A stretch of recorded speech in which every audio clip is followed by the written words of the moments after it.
আসসালামু আলাইকুম। কেমন আছেন সবাই? আলহামদুলিল্লাহ আমি ভালো আছি। আমার ছাদ বাগানের বেগুন আর এই হচ্ছে আমার ছাদ বাগানের টমেটো। এই কিছুক্ষণ আগে পেড়ে নিয়ে আসছি।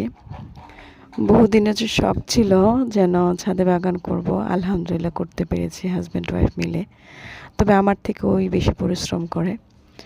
বাগানে আছে টমেটো, শসা, তারপরে আপনার বেগুন, মিষ্টি কুমড়, লাউ, লুব্বা, শিম, তারপরে উস্তা, ধনিয়া পাতা, পুদিনা পাতা, কাঁচামরিচ, লুব্বা, অনেক কিছু আছে। আলহামদুলিল্লাহ, আল্লাহর দরবার লক্ষ কোটি শুকরিয়া।